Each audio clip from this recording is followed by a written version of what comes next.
Bien, chicos, entonces nos habíamos quedado en la primera propiedad de la aritmética de antiderivadas.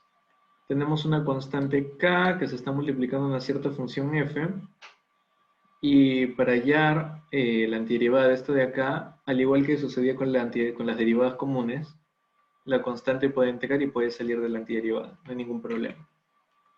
¿Y qué ocurre si pretendemos antiderivar la suma de funciones? Bueno, la antiderivada de la suma va a ser igual a la suma de antiderivadas. ¿Y qué ocurre si queremos antiderivar la resta? La antiderivada de la resta va a ser igual a la resta de antiderivadas. Nada va a cambiar en ese aspecto. Bien, entonces, ahora vamos a ver unos ejemplos para aterrizar bien, para aterrizar bien estas ideas. Como primer ejemplo, nos piden antiderivar esta función, ¿no? T al cuadrado menos 5t más 3. Bien, tenemos que antiderivar eso de ahí. Tenemos que antiderivar t al cuadrado menos 5t más 3. Para empezar, ¿esas funciones están en mi tablita? Sí, todas esas funciones están en tu tablita. Inclusive esta de acá, ¿eh? Inclusive esa de ahí está en tu tablita porque lo puedes pensar como 3 por t a la 0. Bien, entonces tenemos la antiderivada de una serie de sumas por aritmética antiderivada. Sabemos que eso va a ser igual a la antiderivada de la suma, ¿no? De todas ellas. Y además sabemos que las constantes pueden entrar y pueden salir. Acá la constante, por ejemplo, salió, el menos 5 salió, acá el más 3 salió, el primero no tiene constante, en fin. Y lo que tenemos que hacer finalmente es antiderivar según nos indica la tablita. ¿A qué es igual la antiderivada de t al cuadrado? Por la tablita yo sé que eso va a ser t al cubo sobre 3 más una constante de integración. T al cubo más 3 más una constante de integración que llamo C1. Menos 5 veces la antiderivada de este de acá. Y la antiderivada de este de acá va a ser t al cuadrado sobre 2 más una constante de integración que bautizo como C2. Bien. Y finalmente, más 3 veces la antiderivada de este de acá. Y la antiderivada de ese de ahí, ya saben, lo pueden pensar como t a la 0. La antiderivada de t a la 0 va a ser t a la 1 entre 1. O dicho de otro modo, simplemente t. Más una constante de integración que bautizo como C3. Operando, tenemos que la antiderivada finalmente va a ser igual a t al cubo sobre 3 menos 5 veces t al cuadrado sobre 2 más 3 veces t. Y acá yo coloco una constante de integración c. ¿Qué ocurre? Lo que ocurre, chicos, es que como todo esto de acá son constantes, C1 es constante, C2 por menos 5 va a ser constante, y 3 veces C3 también va a ser constante, qué flojera trabajar con un montón de constantes de integración. Entonces, ¿qué se hace en cálculo? En cálculo lo que se hace es simplemente unir a todas esas constantes de integración como una sola constante de integración. Y eso es lo que hemos hecho acá. Este C, si ustedes lo quieren pensar así, lo que hace es unificar todas las constantes de integración anteriores. De esa manera ya no trabajamos con un montón de constantes, sino con una sola. Al fin y al cabo es un número. Al fin y al cabo es un número. Bien, entonces, lo que viene es la integral definida o integral, el proceso de integración. Antes de pasar ese punto, chicos, ¿se entendió esto de acá? ¿Alguna pregunta, alguna cuestión?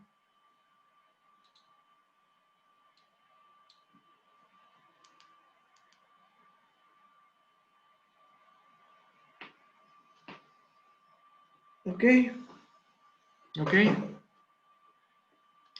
Bien, entonces vamos a estudiar ahora lo que es la integración. ¿Qué cosa es integrar? ¿A qué se refiere la gente cuando dice que integra? Siempre me olvido. Ya. A ver, en primer lugar, cuando nosotros vimos derivadas, yo les había dicho que estos bichos de acá, los diferenciales, de X, de Y, de F, yo les había dicho que por sí solos no significan nada. Sin embargo, en cálculo, uno utiliza eso de ahí como dándole a entender al lector que hay una intención en lo que va a pasar. Un primer uso de los diferenciales es que el lector piensa en ellos como cambios concretos, medianos, y luego de esa manera el autor anuncia que va a analizar qué pasa conforme esos cambios, esos diferenciales se hagan más y más pequeños. Ese es un primer uso. Un primer uso de los diferenciales es usarlos pensando en cambios concretos, medianos, y estoy a la vez anunciando que voy a analizar qué pasa conforme ellos se hagan más y más pequeños. El segundo uso lo vamos a ver ahora. El segundo uso es que nosotros pensemos de golpe, de frente, que estas cosas ya son muy, muy, muy pequeñas.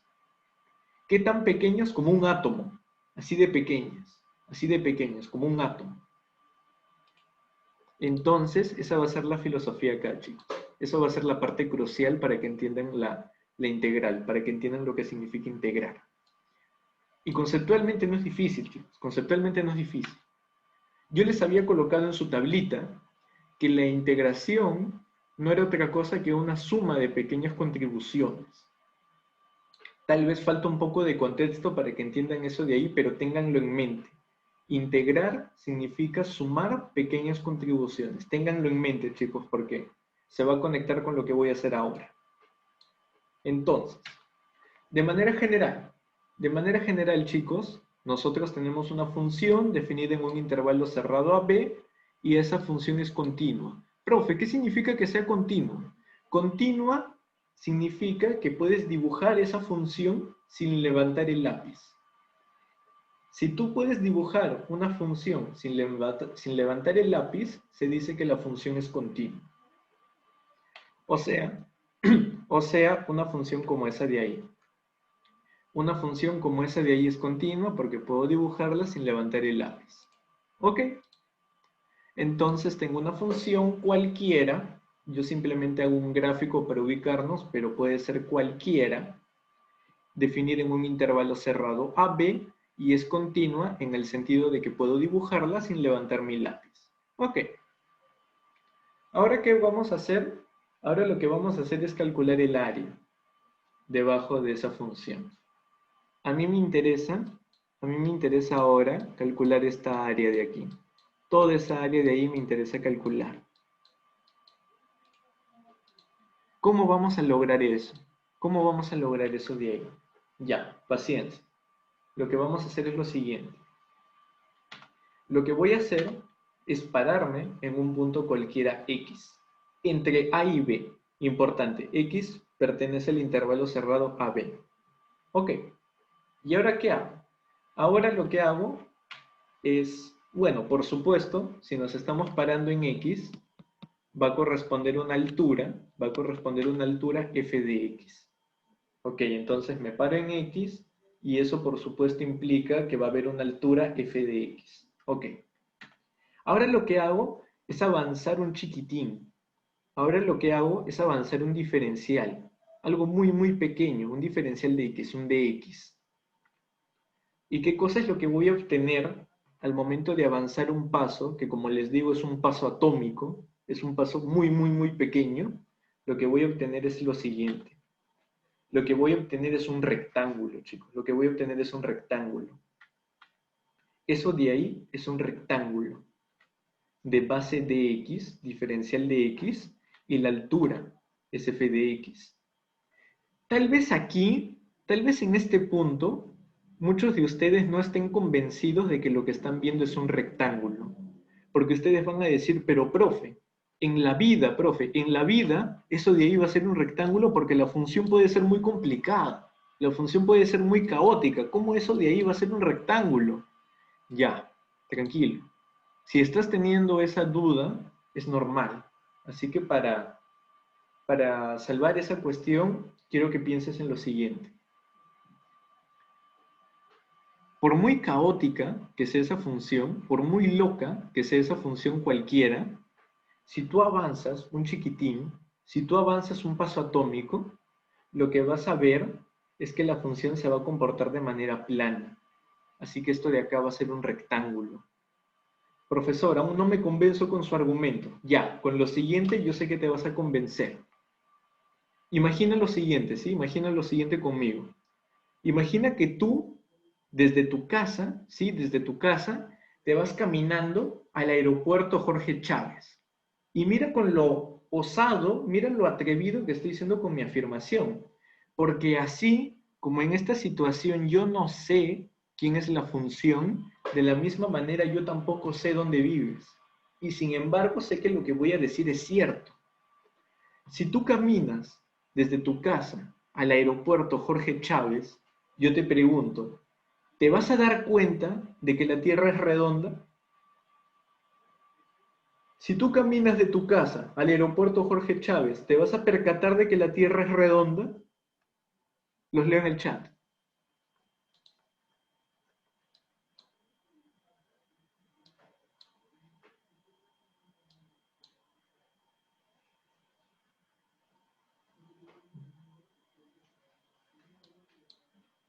Claro, intuitivamente no, ¿verdad?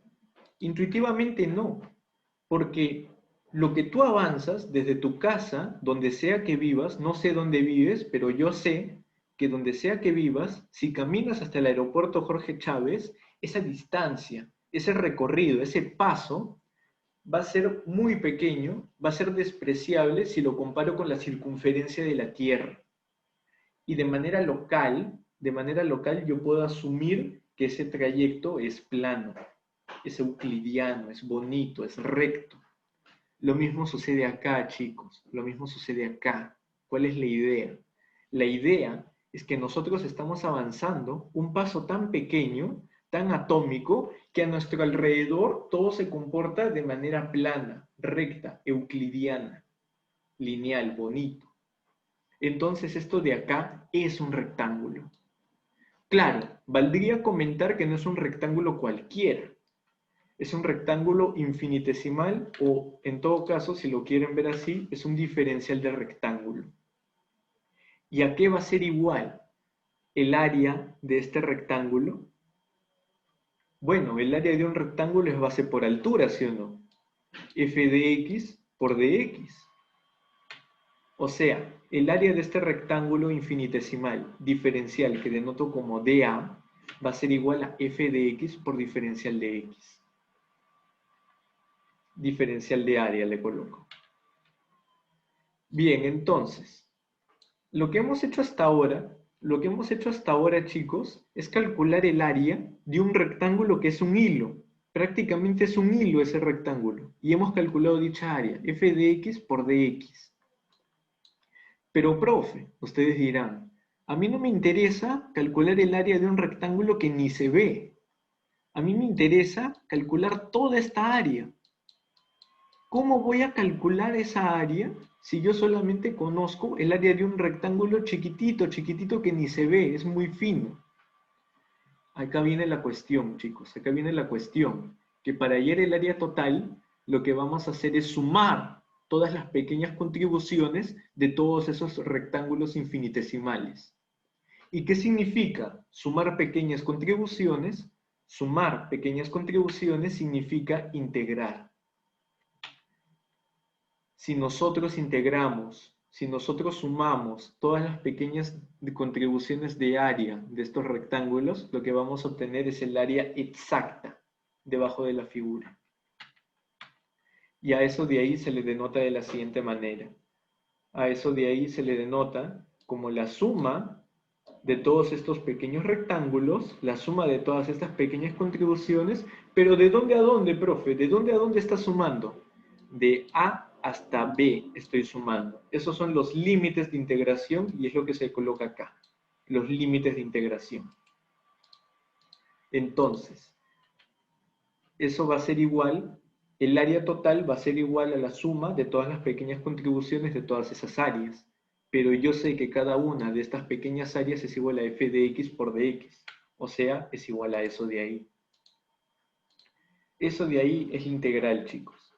La integral es la suma de pequeñas contribuciones y lo pueden entender geométricamente como el área debajo de la curva. Esa es la esencia, esa es la definición de la integración. Ahora, hay algo más que quiero comentarles. antes de pasar al siguiente punto, chicos. A ver, en primer lugar, ¿se ha entendido esto de acá? Los leo en el chat.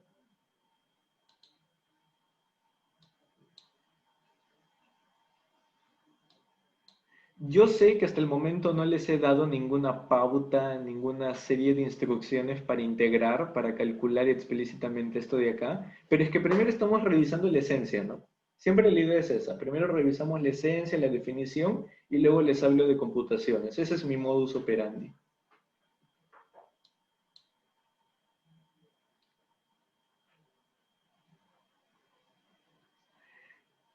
Alguien me hace una pregunta muy interesante. ¿El integral desde A hasta B es lo mismo que el integral desde B hasta A? La respuesta es no. De hecho, más adelante en un curso de cálculo, a ver por qué no escriben. Ya. La integral desde A hasta B de una función es igual a menos la integral desde B hasta A. Eso de ahí es lo que ocurre. Sí, eso de ahí es lo que ocurre. La integral desde A hasta B es menos la integral desde B hasta A. Que sería, pues, si quieres recorrer, si quieres sumar todas esas contribuciones, pero de la manera invertida, ¿no? De la manera invertida. La idea es que esto de acá es negativo, porque estos de X serían negativos, ¿no? O sea, si tú recorres, si tú te desplazas de derecha a izquierda, si tú te desplazas de derecha a izquierda, esto de acá va a ser negativo. Y es por eso que para corregir el signo finalmente se le multiplica por un menos.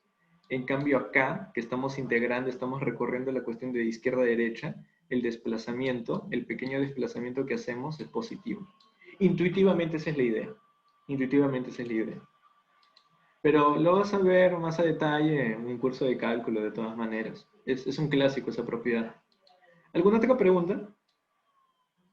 ¿Se ha entendido? ¿O hay alguna cuestión que quieran comentarme? Los escucho, los leo, mejor dicho, los leo.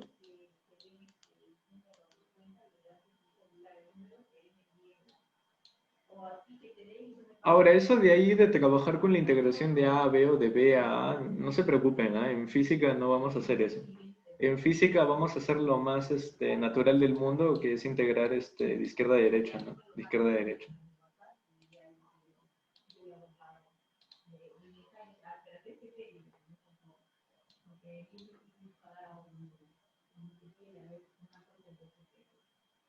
¿Alguna pregunta?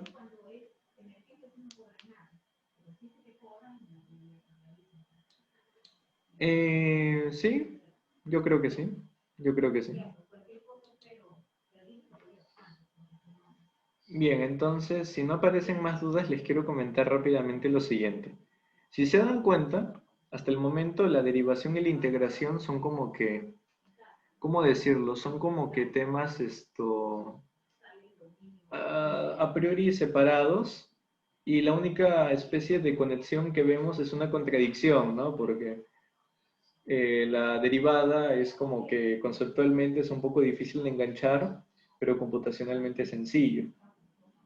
En cambio, el integral, conceptualmente, al menos yo creo que es un poco más sencillo de entender, pero computacionalmente, como vamos a ver, es más complicado, es un poco más delicado el asunto. En este curso no va a ser delicado y no va a ser complicado, pero normalmente la situación no es tan trivial. Ya, lo que ocurre, chicos, y un poco la moraleja detrás de la derivación y la integración es que, si ustedes se dan cuenta, la derivada lo que hace es darles información punto a punto, ¿no? La derivada un poco lo que hace es darles información punto a punto, información disuelta. La derivada lo que hace es eso, les da información disuelta. Y finalmente la integral que hace, la integral es el perfecto compañero de la derivada, porque la integral lo que hace es, haciéndole justicia a su nombre, integra toda esa información disuelta y nos permite decir algo concreto acerca del fenómeno en su totalidad, de manera global.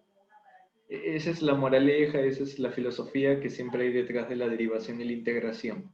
Que la derivada de alguna manera me da información disuelta, punto a punto, y la integral se encarga de juntar toda esa información disuelta y me dice algo de manera concreta del fenómeno en su totalidad de manera global. Esta filosofía se repite una y otra vez tanto en matemáticas como física e ingeniería, chicos. Por ejemplo, en física, ¿no? En física, cuando una persona, no, cuando un físico, mejor dicho, está interesado en calcular el campo eléctrico que produce un toroide, ¿sí? Cuando un físico está interesado en calcular el campo eléctrico que produce un toroide, ¿el físico qué hace? ¿El físico hace magia? No, el físico no hace magia. El físico lo que hace es determinar el campo eléctrico, pero para una porción chiquitita, chiquitita, chiquitita, para un diferencial de toroide. Y una vez que determina el campo eléctrico, ese diferencial de campo eléctrico, mejor dicho, para ese diferencial de toroide, para esa parte chiquitita de toroide, finalmente el físico ¿qué hace? El físico lo que hace es integrar sobre todo el toroide. Y la suma de las contribuciones en el campo eléctrico de cada porción pequeña de toroide es lo que le va a dar finalmente el campo eléctrico que tanto busca. Otro ejemplo, ingeniería civil. En ingeniería civil muchas veces a los ingenieros les interesa determinar cuál va a ser la deformación por su propio peso de una viga. ¿Cómo hacen eso de ahí los ingenieros? ¿Cómo es que los ingenieros determinan cuánto se deforma una viga por su propio peso? Lo que hacen es determinar la deformación para una porción chiquita, para un diferencial. ¿Y por qué se hace eso de ahí, profe? ¿Por qué se analiza siempre en un diferencial? Porque en un diferencial las cosas se comportan bonitas. En un diferencial las cosas se comportan de manera lineal, euclidiana, recta, constante. Que básicamente es todo lo que ustedes aprenden en el colegio o lo que han aprendido hasta este punto. Entonces, luego de hacer su análisis en este diferencial, el ingeniero determina la deformación para este diferencial, sí, una deformación delta DL para este diferencial, y finalmente, ¿qué hace el ingeniero? Finalmente lo que el ingeniero hace es integrar. Finalmente lo que hace el ingeniero es determinar la deformación total, tomando en cuenta, sumando las deformaciones de cada contribución, de cada porción chiquitita de la viga. Ese espíritu, chicos, ese espíritu de la derivabilidad y la integración los va a acompañar por el resto de sus vidas, básicamente, si se dedican a la ciencia y la ingeniería. La misma filosofía se repite una y otra vez. Bueno, eso de ahí, esa manera de comentario, porque nosotros no vamos a llegar tan lejos en este curso, pero un poco para que le vayan dando contexto a las ideas. Bien, entonces ya hemos visto la definición, la esencia de la integración, y ahora vamos a ver la computación, ¿no? Que nos interesa. Ya les comenté la definición, ahora cómo se hacen las cuentas. Ya. Para la computación de las integrales definidas, o simplemente integrales, la verdad, pocas veces yo he visto personas que digan integrales definidas. Lo más usual es llamarle integral a eso de ahí. Y a lo que vimos anteriormente, lo más usual es llamarle antiderivada. Más que integral indefinida, definida, se maneja ese lenguaje, antiderivada o integral. Solo que para que ustedes estén enterados, por si escuchan a otra persona o leen un libro, yo les coloco las dos palabras, ¿no? Para que no sean unos neófitos, por así decirlo. A ver, entonces, la computación se hace de la siguiente manera, ¿no? Tenemos dos funciones numéricas de variable numérica, f y f, que cumplen con lo siguiente, ¿no? Una es la antiderivada de la otra. Entonces, la integral de f de a a b, ¿a qué va a ser igual? Va a ser igual a su antiderivada evaluada en b menos a la antiderivada evaluada en a. Y eso de ahí, chicos, es el segundo teorema fundamental del cálculo. Yo sé que el nombre suena pomposo, teorema fundamental del cálculo, pero realmente no es nada del otro mundo, ¿eh? Realmente no es nada del otro mundo. El segundo teorema fundamental del cálculo es eso que les estoy poniendo. Que si ustedes quieren calcular la integral de una función desde a hasta b, lo único que tienen que hacer es evaluar su antiderivada en b y le tienen que restar la antiderivada en a. Así de fácil y así de difícil. ¿Por qué así de fácil y así de difícil, profesor? Porque hay funciones cuya antiderivada no tiene una fórmula. Sí, hay funciones cuya antiderivada no tiene una fórmula. Y ahí surge la complicación para calcular las integrales. Si tú no tienes la fórmula, no vas a tener, ¿no? ¿Cuánto vale esta diferencia? Pero con las funciones que nosotros hemos visto en las tablitas, sí vamos a estar en la capacidad de determinar la integral. Entonces, a manera de aplicación, y conectando con lo que estamos viendo en física, vamos a ver lo siguiente, chicos. Aplicación. Vamos a ver una aplicación de esto que acabamos de ver en una gráfica de la velocidad en función del tiempo. A ver, chicos, por definición de lo que hemos visto en la teoría cinemática, ustedes saben que la velocidad media es igual al desplazamiento sobre el intervalo de tiempo que tomó dicho desplazamiento. Y en un MRU, y haciendo la elección sabia del sistema de referencia, ustedes saben que eso se puede simplificar a esto. Ustedes saben que esa situación se puede simplificar a la velocidad por una variación en el tiempo, perdón, por una variación en la posición sobre una variación en el intervalo de tiempo. Esa convención del sistema de referencia ya la hemos discutido, ¿no? En un MRU sabemos que la trayectoria es recta, entonces ¿qué hacemos? Aprovechamos esa característica y definimos nuestro sistema de coordenadas sobre dicha recta. Y a la vez, eligiendo un origen temporal sabio, la expresión se reduce a estos numeritos. Ya no a vectores, sino a números. Ok, entonces de acá, despejando el desplazamiento, no es difícil ver que el desplazamiento va a ser igual a la velocidad por el intervalo de tiempo que tomó dicho desplazamiento. Gráficamente es esto de acá. Gráficamente, en un MRU ya saben la velocidad es constante y en un incierto intervalo de tiempo, el área debajo de la curva, ¿sí? Velocidad por intervalo de tiempo, va a representar ¿qué cosa? Va a representar el desplazamiento de la partícula. Ese es en el caso de un MRU y ese es en el caso de que la situación sea fácil. No obstante, chicos, ustedes pueden tener situaciones más complicadas. Ustedes pueden tener situaciones donde la velocidad varíe de una manera extraña en el tiempo. Por momentos sube, por momentos baja la velocidad, por momentos se mantiene más o menos constante pero sigue subiendo. Y en esos casos, ¿qué va a ocurrir? Bueno, en esos casos se sigue cumpliendo que en este intervalo de tiempo el área debajo de la curva va a ser el desplazamiento de la partícula. Esa es la interpretación que va a tener el área, el desplazamiento de la partícula. ¿Y de qué manera podemos hallar esta área? Podemos hacerlo usando lo que acabamos de ver, integrando la velocidad respecto del tiempo. Integrando la velocidad respecto del tiempo. ¿Sobre qué intervalo? Sobre este intervalo, ¿no? Sobre este intervalo de acá. Y eso es lo que vamos a hacer a continuación. Entonces, tenemos la siguiente situación. Se tiene una partícula que se mueve a lo largo de una recta. Y su velocidad para todo instante de tiempo está dada por esta regla de correspondencia. T más 10 metros por segundo y T se encuentra en segundos. Y nos piden el desplazamiento de la partícula de T igual 2 a T igual 5. ¿A qué va a ser igual ese desplazamiento? Sencillo. A la integral de la velocidad en función del tiempo, que sabemos que es igual a T más 10, respecto del tiempo, desde el instante de tiempo T igual 2 hasta el instante de tiempo T igual a 5. ¿Cómo determinamos, cómo calculamos esa integral? Usando el segundo teorema fundamental del cálculo. Tenemos que determinar a la antiderivada y finalmente tenemos que evaluar esa antiderivada en 5, luego la evaluamos en 2 y restamos eso de ahí porque lo que nos interesa es la diferencia. A ver, esto de acá. ¿A qué es igual la antiderivada de t más 10? A 1 medio por t al cuadrado más 10 veces t e importantísimo, más la constante de integración. Bien, ahora, ¿qué queda hacer? Ahora lo que toca hacer es evaluar. Evaluar en 5 y luego restar la evaluación de esta función en 2. ¿Eso de ahí cómo se denota, profesor? Se denota así. Se denota así. Toda esa acción de evaluar la antiderivada en un punto y luego restarle la evaluación en otro punto se denota de esta manera. Con ese garabato ustedes dan a entender que están evaluando en 5 y luego van a restar cuando evalúen en 2.